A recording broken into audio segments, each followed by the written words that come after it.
I will be speaking with George D. Mosey Jr., the Executive Director for PAN, which is Philadelphia Anti-Drug, Anti-Violence Network in Philadelphia. We will be discussing his agency and the great work that they do when they're aware of any gun violence in the city of Philadelphia. Welcome to the show, George Mosey. George Mosey, please tell me about your work career and you working with victims affected by violence. Yeah, so I spent 28 years as a prosecutor with the Philadelphia District Attorney's Office. And, I had a really unique career path, which allowed me to do some things that some prosecutors don't get the opportunity to do. I worked primarily with developing programs that actually prevent crime. And so I'm happy to say that at the end of that career, I could honestly tell people that I kept more people out of jail than I put in jail. I was the deputy for the juvenile division for 13 of those years and developed relationships with many of the stakeholders that I work with today. But, primarily we were concerned with making sure that victims were met with a system that was welcoming, a system that they were taught about so that they understood exactly what the process was. And we really wanted to make sure that they were given full consideration at every stage of the process. In 2016, I retired from the DA's office and came to work here at the Philadelphia Anti-Drug, Anti-Violence Network. When I retired from the DA's office, I was the first assistant. So I was in a position to actually mold the policies for the entire office. And again, we were acutely aware of the needs of victims. However, we were also acutely aware of what it would take to make sure that defendants didn't perpetrate crimes. I mean, that's what I call pure prevention. It puts everyone in the best possible situation because if you don't have a defendant, then you don't have a victim at all. Right. I was actually on the board for the Philadelphia Anti-Drug, Anti-Violence Network. And when I retired from the DA's office, the president of the board at that time asked me to consider coming on to be the executive director here at PAN, and the rest is history. Okay. So tell me about PAN, because I would hear about PAN when I would contact some of my victims and co-homicide survivors. And I'm like, I'm not sure what PAN is. And then I would hear under the direction of George Mosey. I'm like, okay, then I know they're great because I know his work. But tell me about the PAN agency and what your workers do. Yeah, we've been around for 32 years. And a lot of what we have, for example, our email address includes 1989. That's the year we were founded. PAN had its genesis in the Crisis Intervention Network, which in large part is credited with having ended turf gang warfare in Philadelphia. At some point, we got away from the strategy that crisis intervention used, however. Crisis intervention actually cultivated relationships with credible messengers, folks in the community who people in the community respected because they lived lives that were consistent with the lives of the people that crisis was trying to reach, or they were returning citizens. And those are the kinds of people that we now employ because we've gotten back to our roots to actually go out into the community, develop relationships with people that, frankly, other people just don't want to talk to. And in developing those relationships, we try once again to effectuate pure prevention, to keep them from picking up a gun, to resolve their differences without resorting to violence. And certainly we want to develop relationships with the people in the community who have been victimized as well, providing services for them. So one of the things that we developed recently at PAN is a human services department. So we have case managers, we have coordinators, human services coordinators, who link people with the professional services that they need. In fact, the services that you provide, the expertise that you have with working with victims is something that we often link the people in the community with.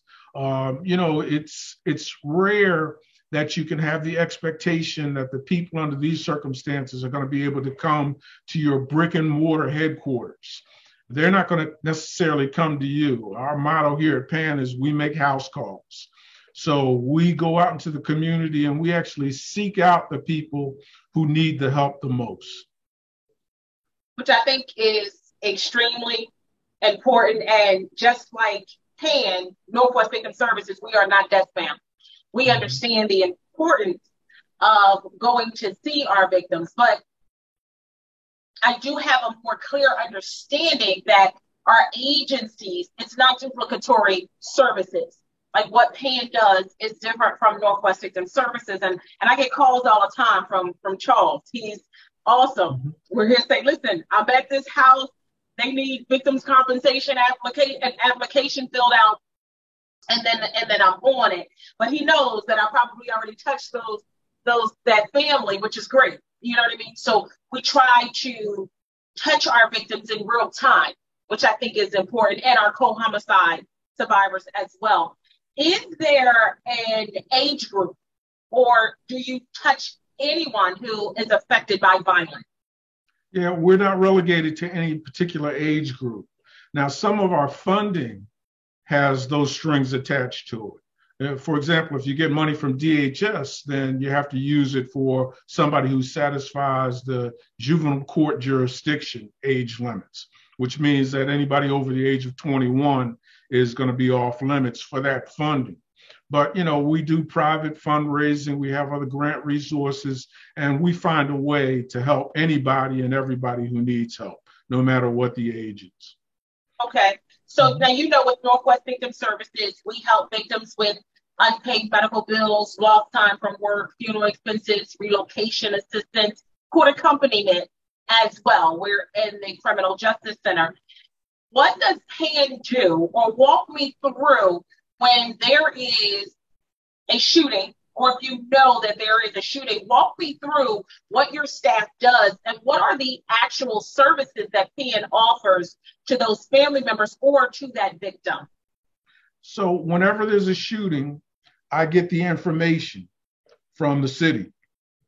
And that information, I should add, is pertaining to shootings that occur in the areas that we canvass. So we've divided up the city into hotspots.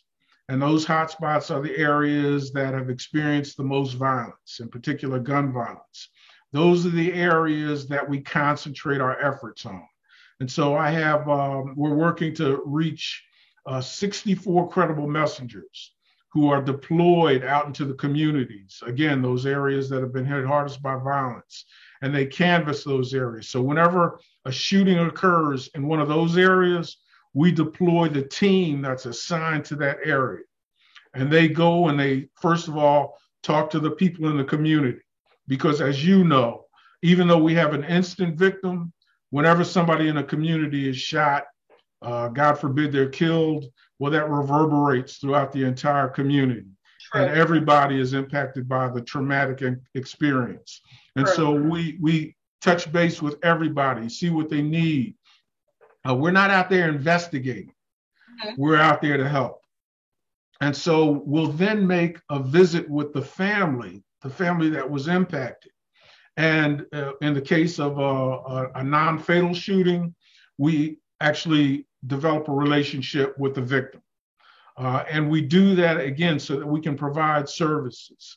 So that if we're talking about somebody, and certainly I'm not blaming the victim, but if we're talking about somebody who has been living a lifestyle that put them in a position to be a victim, and maybe they're tomorrow's shooter, well, we want to make sure that we nip that in the bud. We want to prevent retaliation. So we're talking to the family, we're talking to the victim. We're making sure that everybody understands that, hey, to take this into your own hands is just going to create another victim, and it's going to put you in a position to have your liberty in jeopardy. So we want to address that first and foremost. But then, as I said, if somebody needs a job, and that could be a sibling, in addition to the instant victim, then we're looking to do that. If they don't have an understanding about what their rights are as victims, as a family who may God forbid, have to unexpectedly put together resources so that they can bury a loved one, so that they can have a repast and a funeral. We're there to assist with that, but that's where the most important word in our very long name comes into play, the Philadelphia Anti-Drug, Anti-Violence Network. And then, Charles is on the phone with Melanie, Yes, to let you know what's going on, if by chance it's somebody that you haven't already come into contact with. right. And we're making sure that that family knows that wonderful resources like your organization are available to them, and we make that connect. We're not trying to reinvent wheels, and please understand that we're not in competition with anybody. Yes. There are so many people who need help out there. There's too much work for all of us. So the last thing that we're trying to do is to hog any responsibility. We're reaching out to folks, and we spend a lot of time just developing relationships. In fact, that's Charles' job. And by the way, for people who don't know what we're talking about, that's Charles Walker. He is our liaison to the community, and he does an excellent job with that. He does. Mm-hmm. Yes, he does. And there are so many great agencies that are out here, PAN being one of them.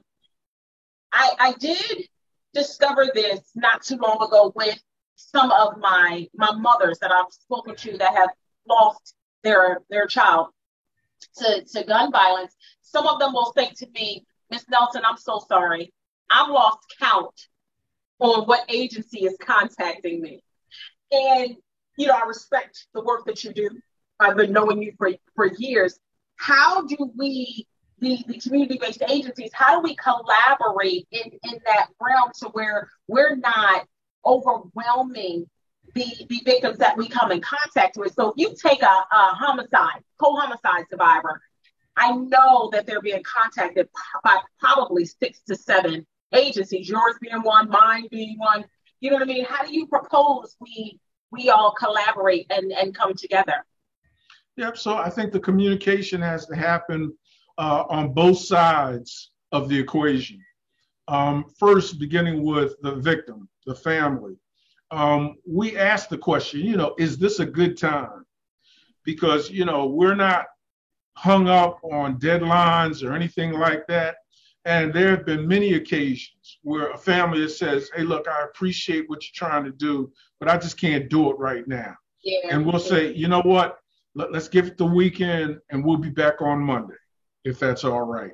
And they always appreciate that. And I don't recall a time when they turned us down with regard to coming back when the time was better for them. So we start there. And part of what we explain is just what our role is. And all my people are quick to talk about what I just talked about, that we want to serve as a conduit between you and other resources. There are things that we'll do. If you need food, we're going to do our best to get you some food on the table. If somebody needs clothes, we're going to do that. If you need that job, I have an employment specialist who works here, and we're going to try to link you up with the job training, the employer, whatever it is that you need. But, I'm also going to, refer you to somebody else, to the vocational training center, to JEVS, to any number of programs. If you have young kids, then, we're going to look at NOMO and, all of the wonderful nonprofits that exist around the city of Philadelphia. We're looking to make sure that you have access to those programs. And if you tell us that somebody else is already working with you, we'll give you our materials and say, look, if you need something in this area, please reach out to us. We'll be there to work along with whoever it is that's already answered the call. And frankly, it seems to work out, but I agree with you 100% that it's not a bad thing, but it can be overwhelming for the victim to have, 3 or 4 different organizations knocking on the door right after one another. So the way that we try to get past that is communicating with the victim and communicating with our partners to see exactly what's going on. And that's awesome. And I'm glad you mentioned the part about the food. and employment. There are so many times that I have victims that will say to me, Miss Nelson, can you help me? Like they can't work anymore. Think about that victim who has been shot and is now paralyzed. Their whole life is upside down. They can't work anymore. They're behind in their rent. They're behind in their utility bills. And relocation, please don't even get me started on that piece. The resources for relocation is so scarce. So we are always looking for ways to be able to help family members relocate. And being in that court system and think about that victim that has to testify right in front of that offender, and everybody's being released at the same time in the courthouse, and they're afraid for their lives. We're living in different times where people are afraid, first of all, to even say who did what. We just are. So that's great that you mentioned that. And I definitely will be sending a million emails because I have a million victims that are in need of those resources that you speak of, which, again, that's a beautiful part about collaboration. Now, in all the years that you've been working with people who are affected by crime, what do you think, and you spoke about prevention, what do you think has taken place over the last few years where we're seeing all of these shootings? And the shootings are different. Like from when you came into the DA's office to now, people are emptying clips on people. Like, what do you think is going on with all of your observations? So, this is a rather long answer because it covers a number of different years, a number of generations, and a kind of evolution of violent crime. When I started in the DA's office, that was back in 1988, and it was during the crack epidemic. Mm-hmm. And violence was primarily generated by the drug trade. And so the drug trade meant that we could identify groups. And when we identified those groups, we could basically predict to a certain extent who was susceptible to being shot, who was potentially a shooter, and we could, address those groups and do something about it. Now, you still have drug-related violence, no question about that. But you also have violence that, I can't help but characterize as being perpetrated because of nonsense, foolishness, envy, jealousy. Mm-hmm. And a lot of it has its genesis on the internet with people threatening, disrespecting, doing things that are perceived as disrespect on the internet. And so where it used to be two guys yelling at each other on a corner, now it's somebody making a pronouncement that's available to the whole world, literally. Yeah. And so, that hits home in terms of disrespect impacting somebody, or somebody is doing really well as a rapper. Mm-hmm. And their lyrics are lyrics that somehow are perceived as disrespectful to another group, or that other group is just jealous. Well, rather than having a rap off and finding out who's the best, they pick up guns. Right. And get rid of the competition that way. So that makes it very difficult. And what we've resolved to do is to monitor social media, to have people who, because Melanie, I don't know social media well enough to be the one to do that. So I need somebody. And frankly, I need somebody who's a lot younger than me to do that. But we do that, and we want to find out what's going on. So again, we can get ahead of the violence. And we've seen kids, 11, 12-year-olds brandishing high-powered weapons. Yes. And that leads me to the second thing that's really different. There used to be a time when there were a few guns. Now everybody has guns, and they don't just have a gun. They've got high-powered weaponry that in many cases is enough to outgun the police department. You know, the stuff that they're carrying is better than any cop has in the trunk of his car. And with automatic weapons, semi-automatic weapons, all you have to do is pull the trigger and it keeps firing. That's why you see so many rounds.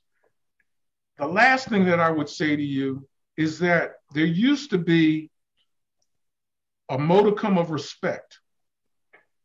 And the respect meant that they were going to exercise a certain amount of care when they went out to get their target. Yeah. They respected that they were going to get arrested, the police were going to be there, so whatever was going to happen would happen at night.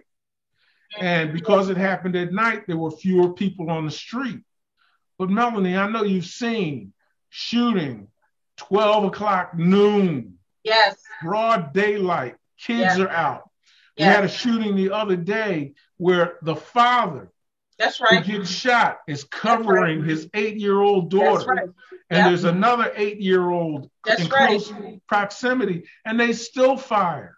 That's Two people are shot. Thank God the children weren't shot then. But over on Elmwood Avenue. Yeah, but they'll never be right for the rest of their lives. And I'm not cutting you off. No question. Can you imagine that? I mean, I have to be concerned about my people when they witness some of the things that they witness. And remember, I'm talking about credible messengers who have lived a life that has put them in close proximity to these things. Can you imagine the impact on an 8-year-old? Yeah, my dad is shot while covering me. And then we had an 11-year-old who was shot right out on Elmwood Avenue while they're going after the target. We had a 12-year-old girl shot right here on Lehigh Avenue. Shot in the chest. That's right.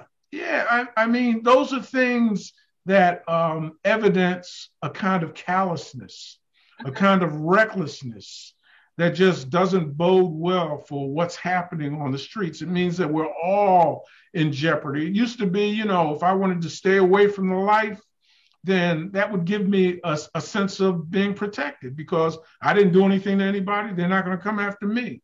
Right. But now the reckless aspect of it means that we're all in jeopardy. That's true. And going back to the respect, you may not have agreed with the lifestyle of some people back in the day, but you knew what they were doing. They didn't wreak havoc on your neighborhood, and they watched out for the elderly. Again, I'm not saying we condoned any of that. And if they were going to do something they had no business doing, they would tell the young boys, get out of here. You know what I mean? They would not allow them to be involved in anything. So like you said, there's no respect, and that is just heartbreaking. And again, going back in the day, and my older brother would say this, if he had beef with somebody and he saw that somebody, if that somebody was with his wife or with his children, I'll see you later. But the thing about it, they were just going to box anyway. There was no gun. They were going to box. But if he was with his lady or his children, nothing.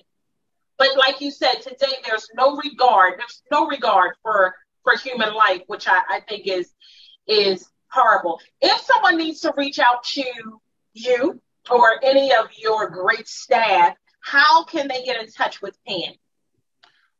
Our phone number is 215-940-0550.